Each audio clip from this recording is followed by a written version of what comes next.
출애굽기 30장 말씀입니다. 출애굽기 30장 1절부터 마지막 절인 38절까지 말씀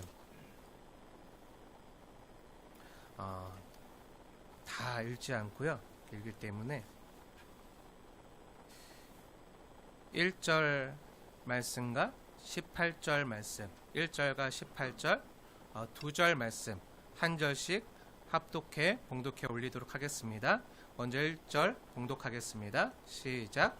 너는 분향할 제단을 만들지니 곧 조각목으로 만들 때. 아멘. 18절 말씀 함께 합독해 올리겠습니다. 시작. 너는 물두멍을 노수로 만들고 그 받침도 노수로 만들어 씻게 하되 그것을 회막과 제단 사이에 두고 그 속에 물을 담으라. 아멘. 아멘.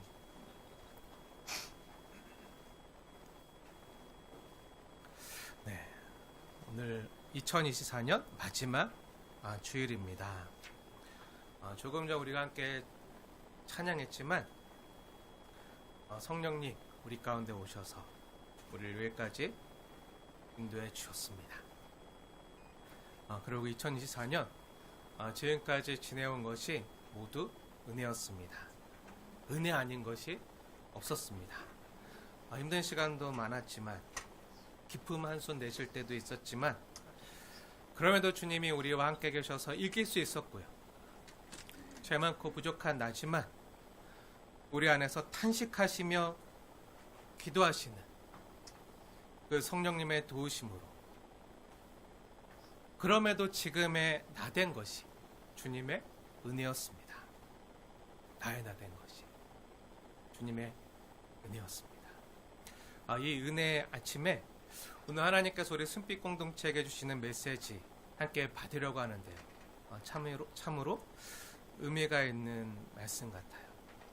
오늘 메시지를 통해서 2024년 마지막 주일까지 아니 앞으로도 2025년도 또 주님 오시는 그날까지 하나님 앞에 나아갈 때마다 하나님께서 우리에게 원하시는 것이 무엇인지 오늘 본문 말씀을 통해서 알게 해주시기 때문입니다.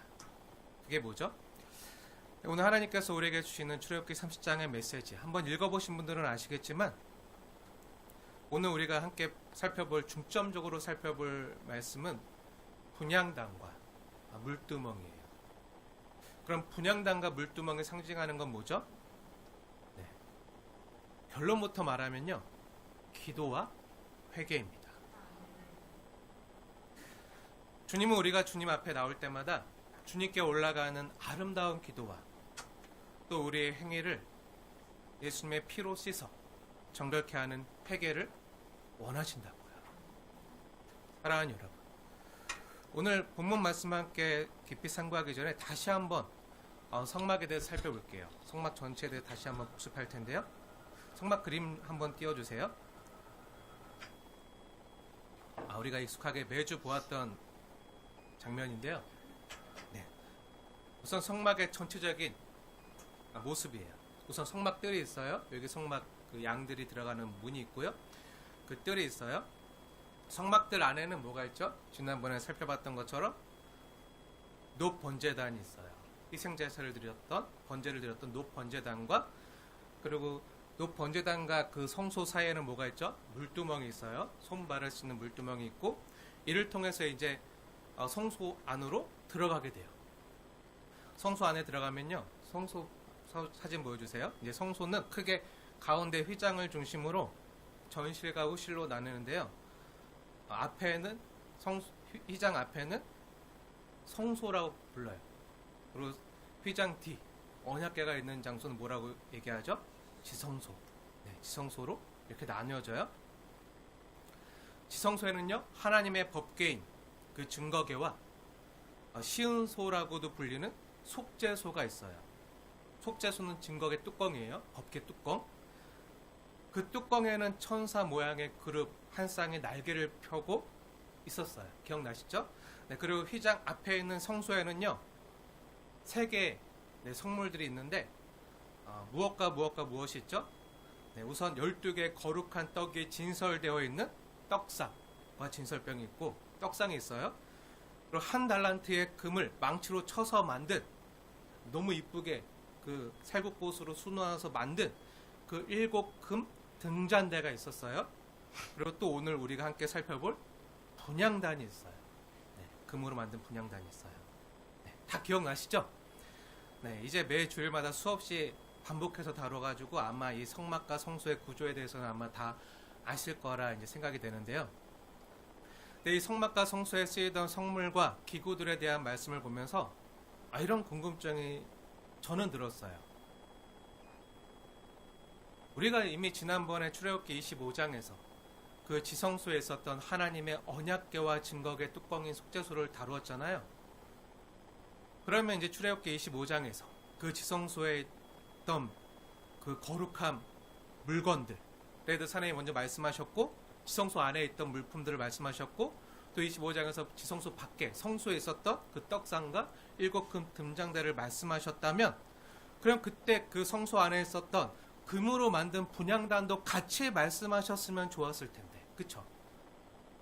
그러면 다 순서가 맞을 텐데, 그때 출애굽기 25장에서 말씀하지 않으시고 한참 뒤에 그것도 성소에서 성막들로 나와서 제사장에 대한 말씀을 다 하시고 난 다음에야 다시 성소 안으로 들어가서 성소 안에 있는 분향단을 말씀하시니 뭔가 순서가 매끄럽지 않다, 뭔가 왔다 갔다 한다, 헷갈린다, 이렇게 느끼시는 분도 혹시 계실지 모르겠어요. 네, 그런 생각하신 분이 계신가요? 아무 생각 없으신가요? 네, 그런 생각하는 게 당연해요. 네, 좋은 생각이에요. 네, 저도 그런 생각 많이 했어요.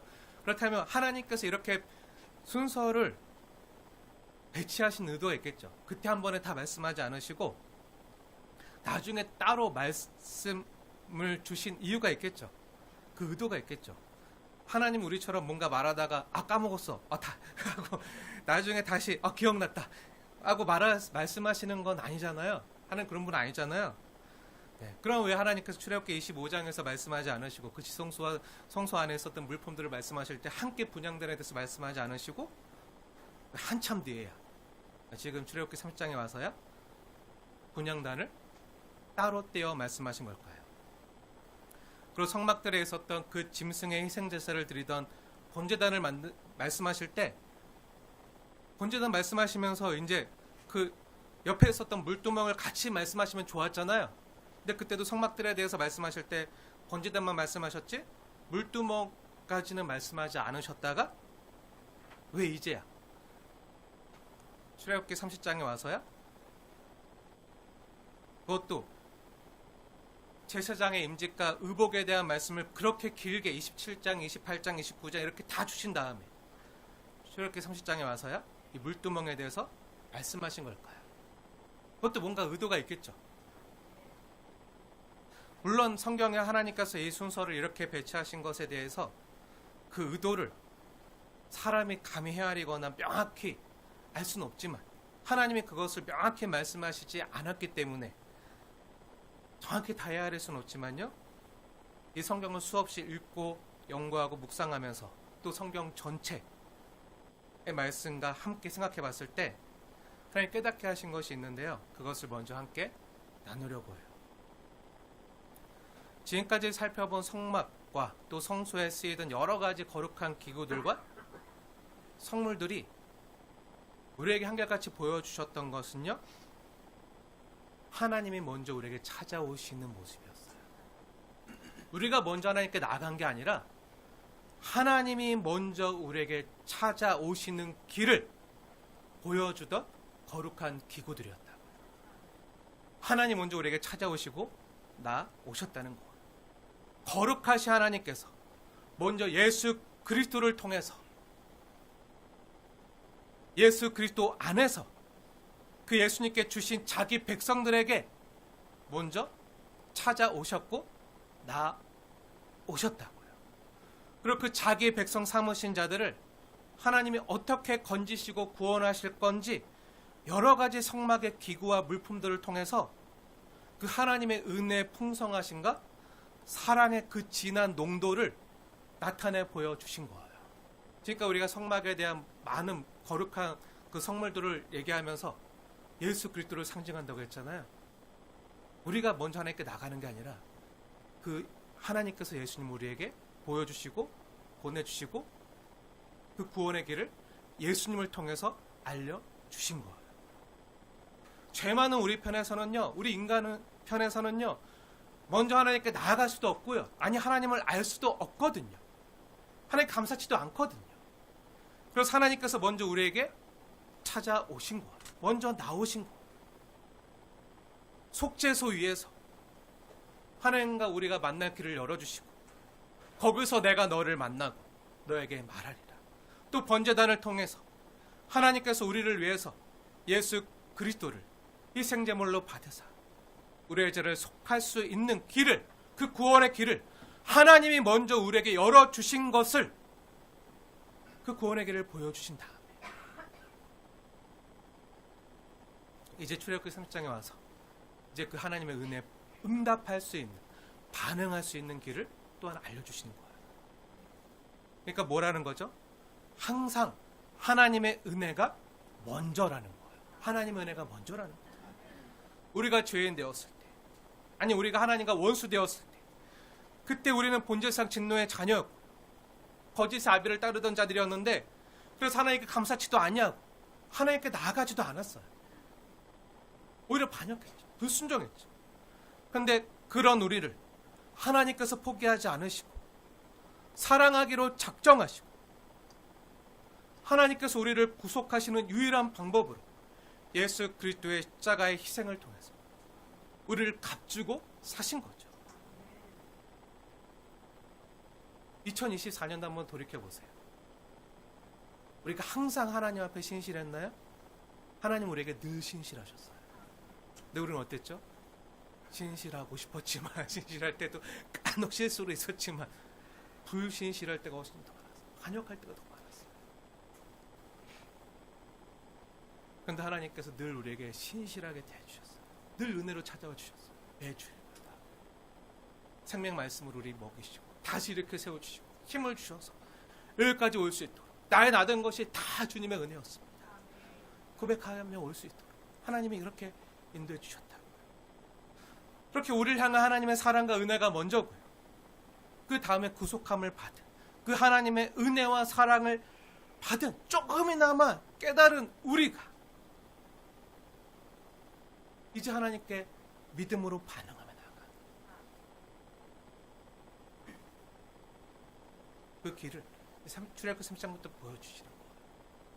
간혹에 우리 자녀들이 우리 마음을 알아주면 너무 좋겠지만 내만 같나요? 아니죠. 정말 부모의 마음을 전혀 몰라요. 그런 내가 널 위해서 이 추운 겨울날 이렇게 고생하고 이렇게 밖에 나가서 이렇게 피땀 흘려서 이렇게 널 위해서 늘 기도하고 이렇게 했어요. 그런데 우리 자녀들이 간혹 실수로 깨달아서 엄마 날 위해 고생해서 감사해요. 아빠 날 위해 이렇게 애쓰셔서 너무 고마워요. 간혹 실수로 설거지 한번 할 때 있어요. 간혹 실수로 자기 방 청소할 때 있어요. 그러면 부모들은 어떻죠? 너무 행복하죠. 너무 귀하죠. 아이 마세요. 힘들어도 고생해도.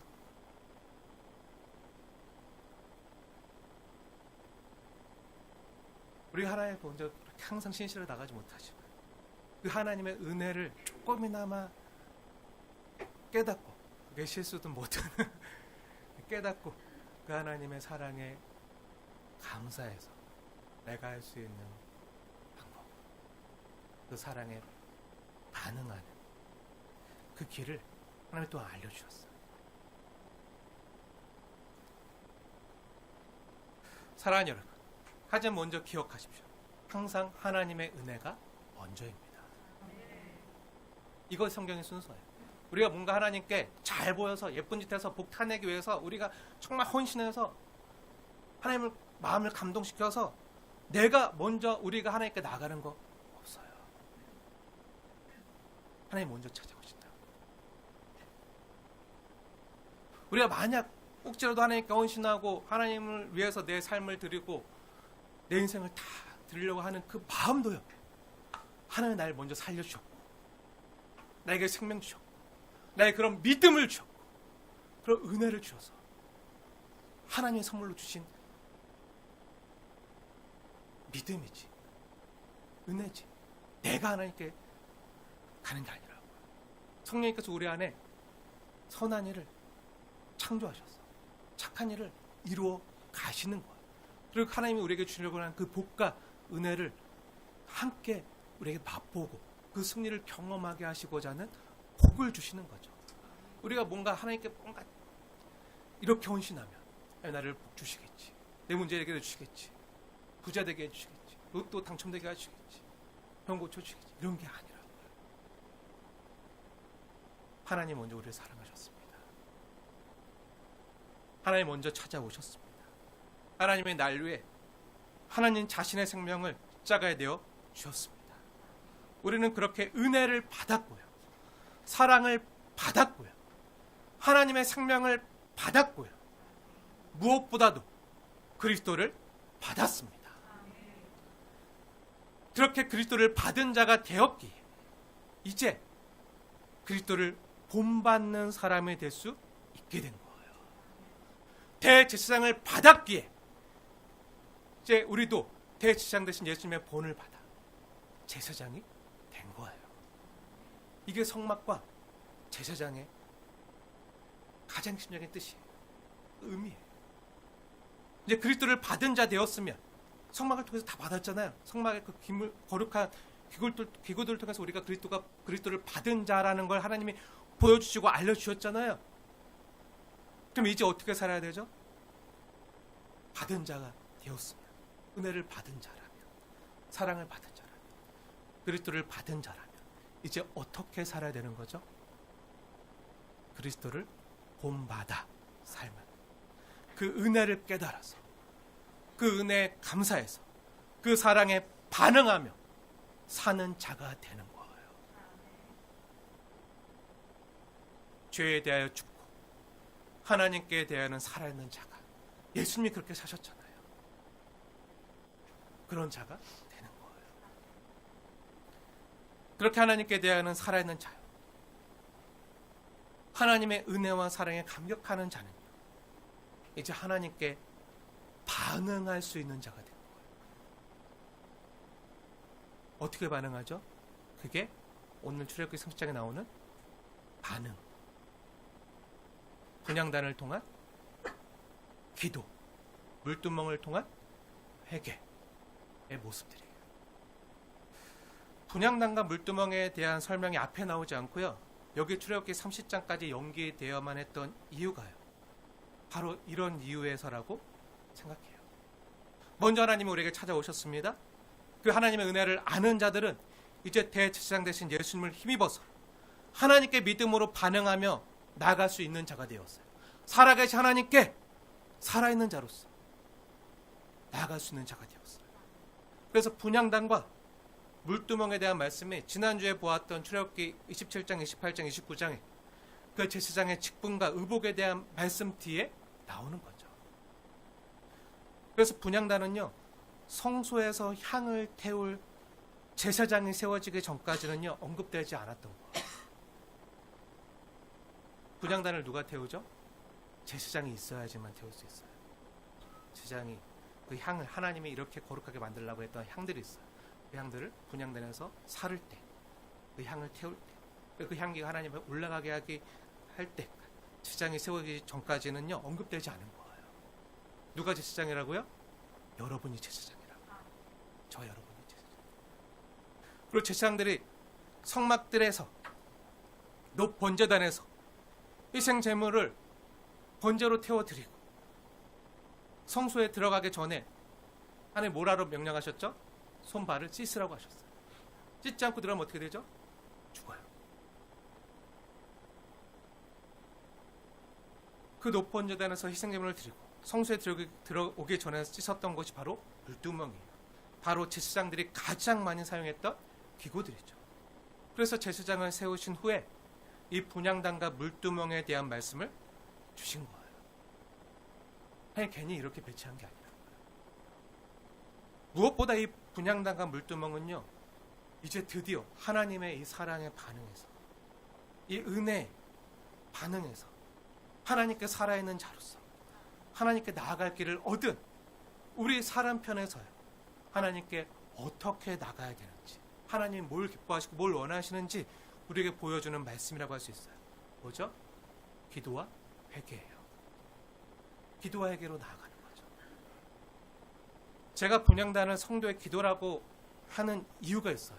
제 말이 아니라 성경의 말씀인데요. 왜냐하면 우리가 지난번에도 봤지만, 지난번에 요한계시록 강해를 할 때 우리가 여러 차례 살펴봤지만요, 다시 한번 볼게요. 요한계시록 8장을 한번 보세요. 가장 명확하게 나와 있는 말씀이 요한계시록인데요. 요한계시록 8장 3절과 4절 말씀인데요. 중요하기 때문에 우리 찾아서 같이 보겠습니다.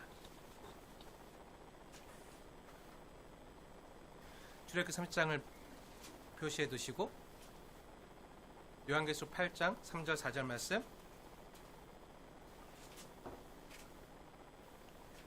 하나님의 말씀으로 함께 받으시면서 마음에 새기시면서 함께 봉독해 올리겠습니다. 시작.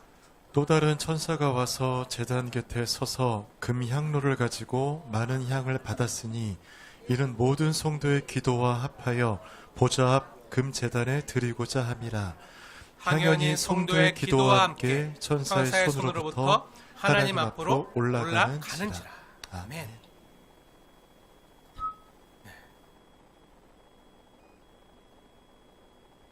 3절 자세히 보세요. 천사가 와서 제단 곁에 서서 금향로를 가지고 많은 향을 받았는데, 이는 모든 성도의 뭐라고요? 기도라고요. 근데 기도와 합해서, 우리의 연약한 기도와 합해져서 하나님 앞으로 올라가요. 그럼 성도의 기도와 뭐가 합해지는 거죠? 아까 우리가 찬양했잖아요. 로마서 8장에 있는 성령이 우리를 위하여 말할 수 없는 탄식으로 간구하시느니라. 우리의 연약한 기도, 우리의 이기적인 기도, 우리의 때때로 우리의 잘못된 기도지만, 하지만 우리가 빌바를 알지 못해서 어떻게 기도할지 몰라서 올바른 기도인지도 모르고 잘못 구하는 기도지만, 근데 이런 성도의 기도가 어떻게 된다고요? 우리를 위하여 말할 수 없는 탄식으로 간구하시는 그 성령님의 탄식, 그 성령님의 중보와 합해져서 보좌 앞으로 올라져 가는 거예요. 여기 보면 금향로에 뭐가 담겨 있다고요? 네, 성도의 기도가 담겨 있다는 거예요. 하나님께서 우리 성도의 기도를요, 아름다운 향으로 받으신다는 거예요. 그리고 이러한 기도의 향연이요, 성도의 기도와 함께 천사의 손으로부터 하나님 앞으로 올라가는 거예요. 이것은 무엇을 우리에게 보여주죠? 하나님이 기뻐하시는 향기로운 기도라면 반드시 그 기도를 하나님이 받으신다는 거예요. 근데 우리의 기도가 부족하기 때문에 성령이 말할 수 없는 탄식과 어떻게 빌 바를 알지 못하는 우리의 기도가 아파요. 우리의 기도가 땅에 떨어지지 않냐고, 공중에 흩어지지 않냐고 하나님 앞에 상달되게 하시는 거예요. 그게 너무 귀해서 금 향로에 담을 수밖에 없어요. 분향단이 금으로 만들었잖아요. 금 분향단에 담아서 천사의 손으로 향을 피우잖아요. 향이 올라가잖아요. 향을 사를 때 향이 올라가잖아요. 그런 것처럼 친히 하나님께서 받으신다는 거, 그걸 눈에 보이게끔 보여주시고 알려주시는 거. 그리고 그 기도를 향기로운 향으로 주님이 흠양하심을 보여주는 너무나도 감격스러운 장면이 아닐 수가 없어요. 사랑하는 여러분, 저와 여러분이 드리는 기도가요, 하나님께서는 가장 향기로운 향으로 받으신다고요. 사랑하는 여러분, 그럼 여기서 묻겠습니다. 여러분은 기도의 능력을 믿고 계십니까? 우리가 기도하면 하나님이 들으시고 하나님께서 가장 좋은 방법으로 응답하신다는 이 성경의 진리를 믿고 계십니까? 진짜 믿으십니까? 아멘이십니까? 다 아멘 하셨는데, 그럼 다시 묻겠습니다. 그럼 기도하십니까? 갑자기 소리가 작아졌죠? 기도의 능력을 믿는 사람은요, 기도하는 사람이에요. 하루에 몇 시간 기도하십니까? 3시간 이상 하십니까? 제가 이렇게 묻는 게 아니에요. 기도의 양이나 시간이 얼마나 되느냐 묻는 것이 아니에요. 진짜 기도하며 진심으로 중심을 다해 하나님께서 내 간구를, 내 기도를 들어주심을 믿고 기도하며 하나님이 들으실 걸 믿고 응답하실 걸 믿고 그렇게 하나님 앞에 기도의 자리 나오냐는 거예요. 사랑하는 여러분, 기도하러 하나님 앞에 나오십니까? 예배당에 나오십니까? 그것이 골방이어도 좋아요. 그것이 일터여도 좋아요. 그 자리가 꼭 예배당이면 가장 좋겠지만 예배당이 아니라 할지라도요. 여러분의 간절하고 진실된 마음을 가지고 하나님 앞에서 무릎 꿇는 자리와 그 시간이 있냐는 거예요. 어떤 분은 너무 바빠서 기도할 시간이 없다고 하실 분도 계실지 모르겠어요. 너무 바쁜데요. 기도할 시간이 없는데요. 아니죠. 정확히 말하면 기도를 안 믿기 때문이죠. 기도할 시간은요, 언제나 있었어요. 핸드폰 할 시간, TV 볼 시간, 넷플릭스 볼 시간, 쉬는 시간, 여가 시간. 이것들 하나하나 제거하다 보면요, 하루에 기도할 시간이 정말 많이 있음을 알게 됩니다. 우리가 일할 시간 말고도 하나님 우리에게 주신 그 시간, 기도할 시간이 있었다는 걸 알게 돼요. 혼자 길을 가다가도, 운전을 하다가도, 버스를 타고 가다가도 그 시간이요, 다 기도 시간이 될 수 있다고요. 잠을 자기 전에 이불 속에서 눈을 감고도 기도할 수가 있어요. 그럼에도 기도할 시간이 없어서 기도를 못한다는 말은요, 정말 중요성이 낮은 일에 우리의 너무 많은 에너지와 시간을 소비하느라 정작 가장 중요한 일을 하지 않는다는 거예요. 사랑하는 여러분, 축복하고 권면합니다. 매일 기도하십시오. 가장 좋은 것은요, 기도가 습관이 되면 돼요. 거룩한 습관. 가장 좋은 방법 알려드리겠습니다. 다 순종하시길 축복합니다.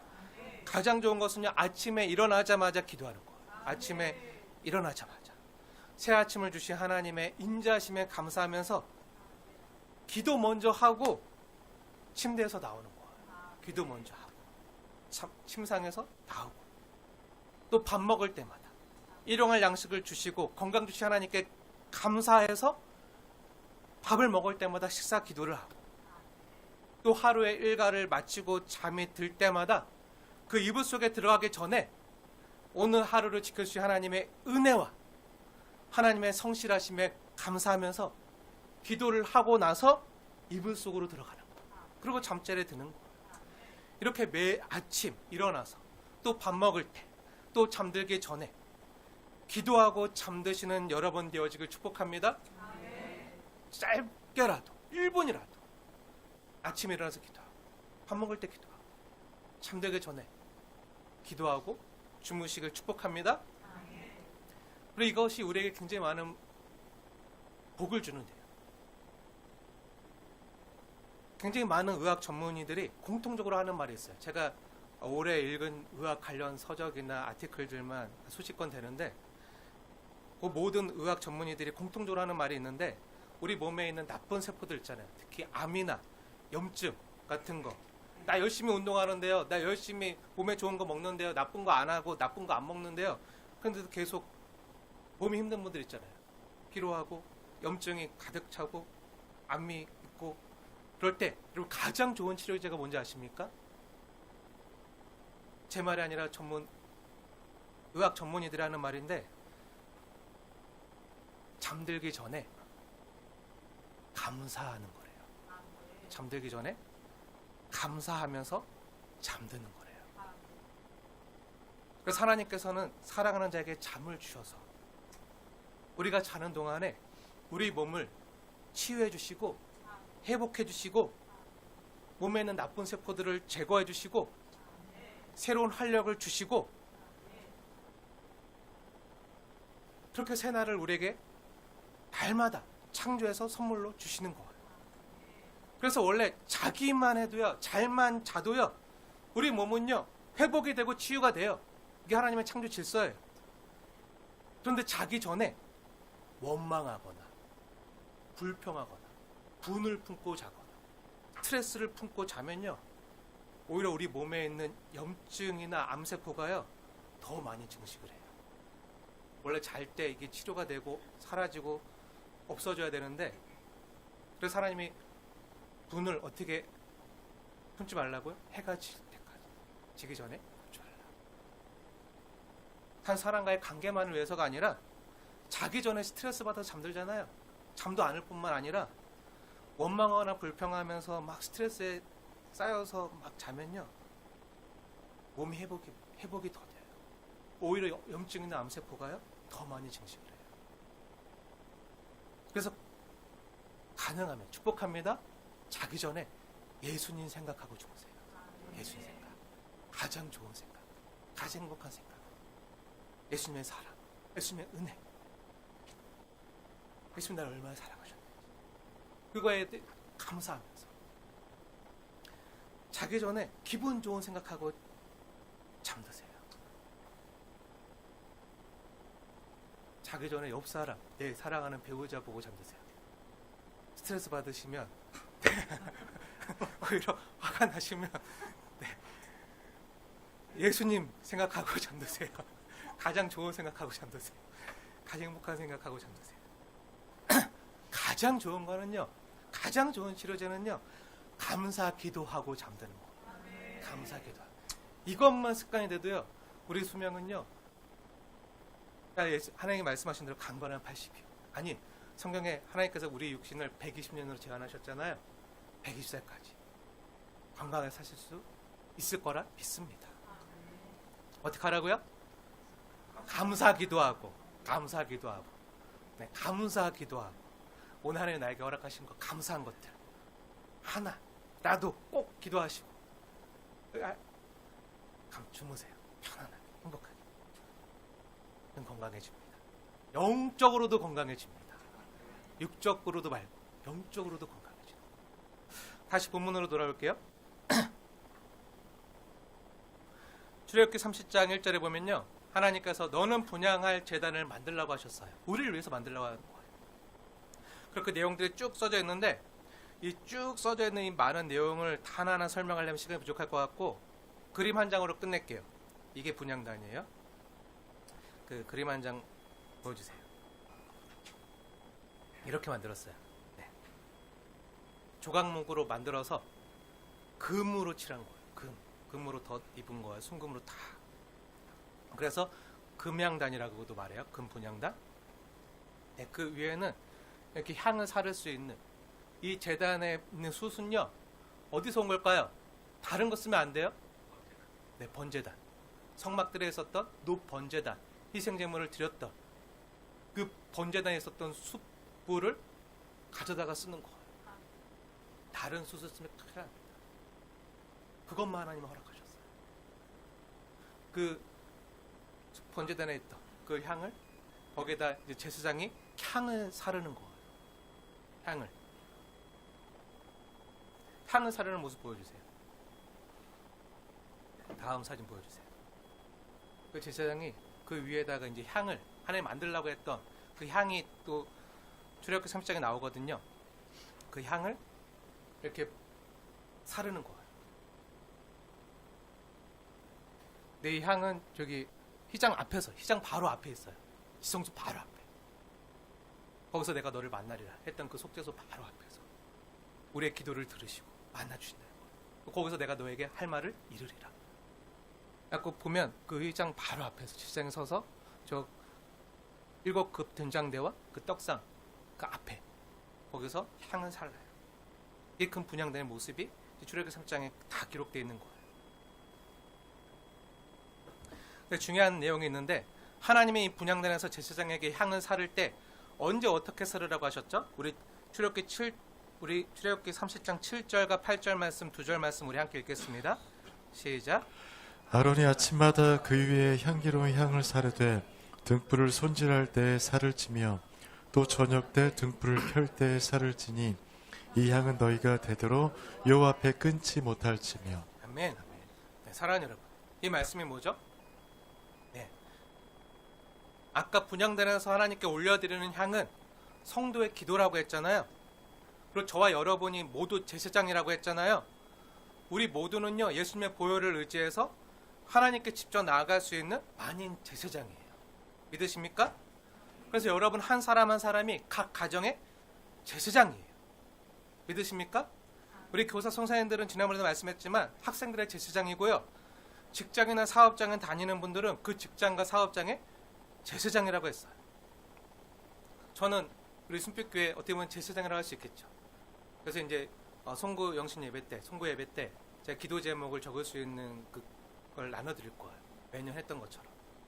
거기에 여러분들이 이제 기도 제목을 적어 오시고 송구 영신 예배 때 내주시거나 아니면 다음 신년 주일 감사 예배 때 내주시면 제가 어떻게 할까요? 그걸 가지고 가서 마음에 품고 기도하는 거예요. 하나님 앞에서 기도하는 거예요. 이제 언제 기도하죠? 성경 어떻게 되어 있죠? 아론이 아침마다 그 위에 향기로운 향을 사를 때, 등불을 손질할 때 살을 찌며 또 저녁 때 등불을 켤 때 살을 찌니 이 향은 너희가 되도록 여호와 앞에서 끊지 못할지며.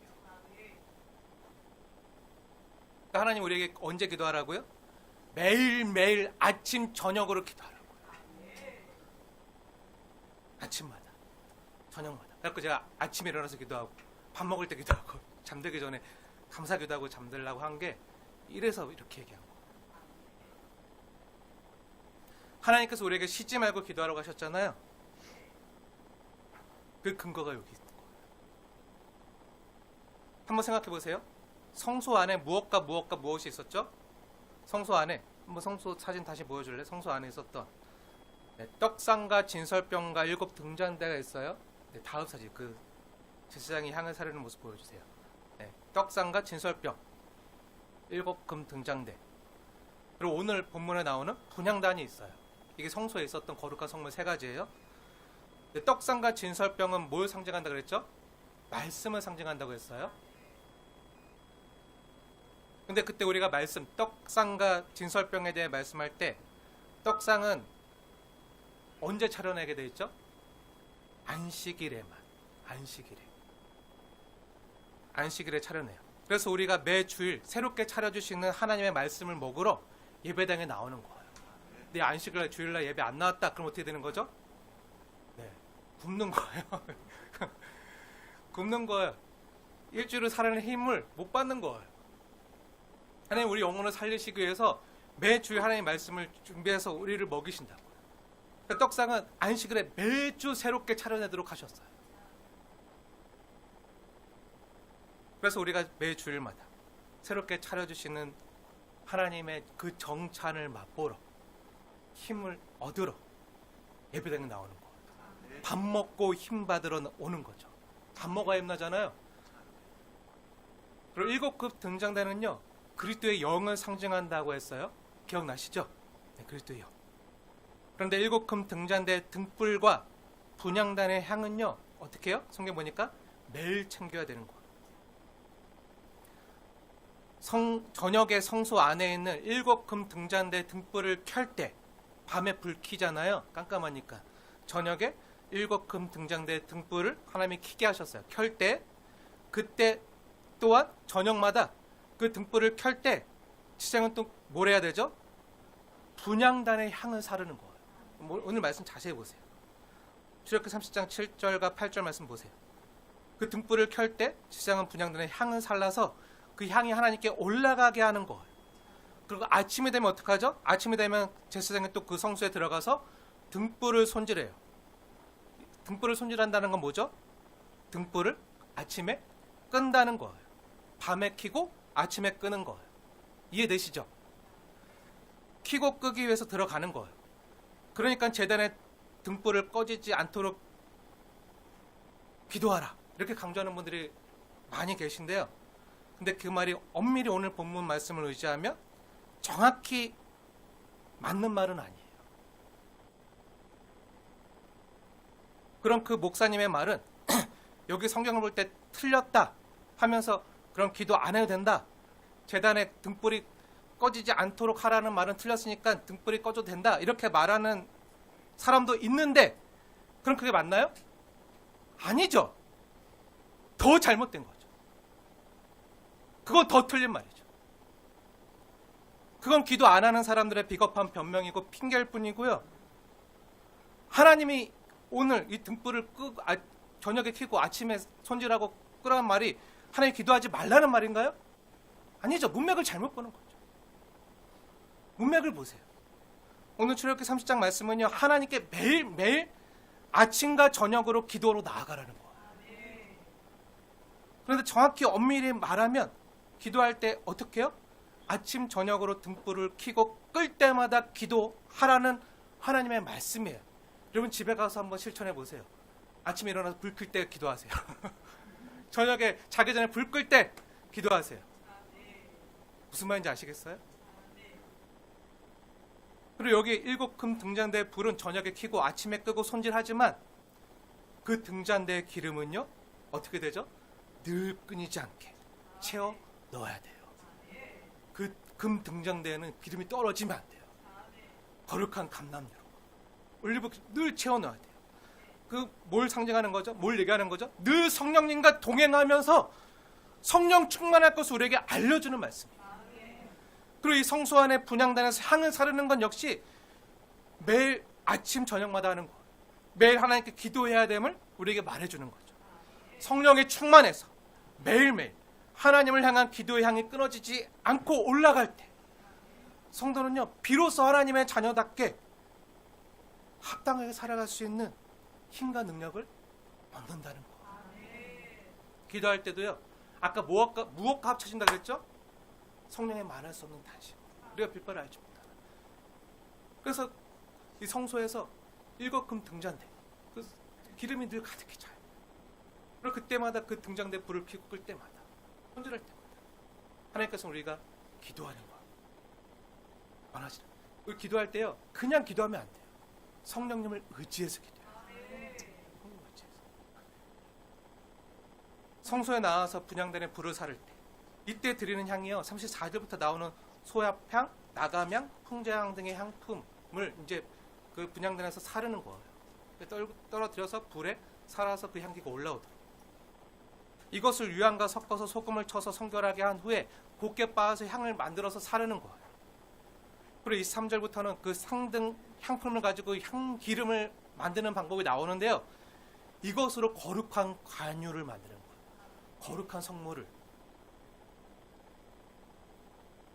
닦고 이 거룩한 관유는요 분향단뿐만 아니라 성막에서 쓰이는 모든 거룩한 기구들에 발라서 거룩하게 하나님이 구별하게 하셨어요. 이건 사적으로 사사를 못 써요. 사람이 하나님을 위해서만 쓰게 돼 있어요. 거룩하게 구별하게 하셨어요. 이제 마지막으로 물두멍에 대해서 함께 상고할 텐데요. 이 물두멍에 대한 말씀이 출애굽기 30장 18절부터 나와 있어요. 우리 18절 말씀 함께 읽겠습니다. 18절 시작. 너는 물두멍을 노수로 만들고 그 받침도 노수로 만들어 씻게 하되 그것을 회막과 제단 사이에 두고 그 속에 물을 담으라. 아멘. 이 물두멍은요 성막들에 있었던 번제단처럼 무엇으로 만들라고요? 노수로 만들었는데요. 이 물두멍은 그 번제단과 회막 사이에 위치해 있었고요. 그 속에 뭘 담아두라고요? 물을 담아두라 하셨어요. 쉽게 말해서 이 물두멍은요 한번 보여주세요. 손과 발을 씻는 커다란 대야를 말하는 거예요. 커다란 대야. 그 번제단에서 짐승을 잡으면 피와 그 기름과 또 불로 하니까 재가 막 묻었을 거 아니에요. 성소에 들어가기 전에 그 제장이 그 손과 발을 깨끗이 씻을 수 있도록 커다란 대야에다가 물을 담아두라 이렇게 말씀하신 거예요. 여기서 제사장들은요 손을 씻고 성소 안으로 들어갔어요. 자신의 더러움을 한 번 더 씻는 거죠. 번제단에서 먼저 희생제물의 피 흘림과 그 죽음을 통해서 자신의 죄를 먼저 씻어서 속죄하고요. 그 다음에 성소에 들어가기 전에 다시 한번 자신의 더러움을 씻는 거예요. 이렇게 2번 씻는 거예요. 성경에 보면요, 두 가지 시스템이 나와요. 단회적인 시스템이 있어요. 단회적인, 한 번만 씻는 단회적인 시스템과 계속적인 시스템이 있어요. 이건 구분해야 돼요. 단회적인 시스템은 뭐죠? 네, 우리가 지난번에 놋 제단 말씀을 다룰 때 전해드렸지만 하나님의 뜻을 따라서 예수님께서 하나님의 어린 양이 되셔서 예수 그리스도께서 자신의 몸을 짜가서 영 단번에 들이심으로 말미암아 우리가 거룩함을 얻었다고 했잖아요. 우리가 제 용상을 받았다고, 제 씻김을 받았다고 했잖아요. 그게 단회적인 시스템이에요. 그래서 우리가 날 위해서 십자가에 못 박히신 예수를 믿고 그 예수님을 내 마음속에 영접하여 모셔드릴 때 이것을 우리는 회심이라고 말해요. 회심. 그동안 내가 내 삶의 주인이 돼서 살아왔는데 이제 이 마음의 보좌에서 내가 주인 돼서 살아오던 이 보좌의 자리에서 내려와서 주님께서 내 마음의 보좌에 앉으시도록 예수님을 내 삶의 주인으로, 주인님으로 모셔드리는 것을요, 회심이라고 하는 거예요. 내 인생의 길을 예수님께 맡겨드리는 거. 그리고 그 전에 살던 길에서 완전 돌이키는 거. 이걸 회심이라고 말해요. 죄에 대해 죽고 하나님에 대해서 살아있는 자로 나아가는. 이 회심을요, 다른 말로 중생, 거듭남이라고도 말해요. 물과 성령으로 거듭나는 거죠. 이건 단회적인 것. 인생에, 아니 영생에 단 한 번밖에 없어요. 이거 상징적으로 보여주는 표가 우리 예수 믿어서 이제 죄에 대해 죽고 하나님께 대해 살았습니다. 이걸 상징적으로 나타내주는 표가 눈에 보이도록 하나님 우리에게 주신 은혜의 수단이 세례예요. 거룩한 성례인 세례. 세례는 나는 죄에 대해 죽고 의에 대해 다시 산 자입니다. 이제 죄에 대해서는 죽은 자로서 반응하지 않고 오직 하나님께 대해서만 살아있는 자로 반응하며 살겠습니다. 하나님 영광을 위해 살겠습니다. 이것을 하나님과 사람 앞에서 고백하는 거죠. 그래서 이거는요, 평생에, 아니 영생에 단 한 번만 있는 것. 단회적인 회심. 단회적인 회심은 우리가 눈에 보이는 세례를 받기 전에 하는 거예요. 있는 거예요. 우리가 하나님 선물로 주시는 거예요. 그리고 우리가 고백하는 것으로, 우리가 하나님과 사람 앞에 인정하는 고백으로 세례를 받는 거죠. 근데 성경에 보면 이 단회적인 시스템인 회심 말고요, 중생과 거듭남 말고요, 계속적인 시스템에 대한 회개에 대한 말씀도 나와요. 회개에 대한 말씀. 나는 날마다 죽는다. 회개에 대한 말씀이다. 이 계속적인 시스템을요, 예수님께서 우리에게 직접 알려주시고 가르쳐 주셨는데요. 구체적으로 나타나는 장면이 어디죠? 예수님께서 십자가 지시기 바로 전에 그 최후의 만찬 자리에서 구체적으로 우리에게 가르쳐 주셨는데요. 예수님께서는 그 제자들과 최후의 만찬을 마치시고 나서 제자들에게 어떻게 하셨죠? 제자들의 발을 손수 하나하나 씻겨주셨어요. 예수님이 씻겨주셨다고. 이 계속적인 시스템이 얼마나 중요한지 예수님께서 이렇게 말씀하셨어요. 발을 씻겨주면서 내가 너를 씻겨주지 아니하면 너가 나와 상관이 없느니라. 이렇게 말씀하셨어요. 기억나시죠? 정말 그런가 우리 말씀을 같이 볼게요. 출애굽기 30장 표시해놓고 요한복음 13장으로 한번 가볼게요. 요한복음 13장.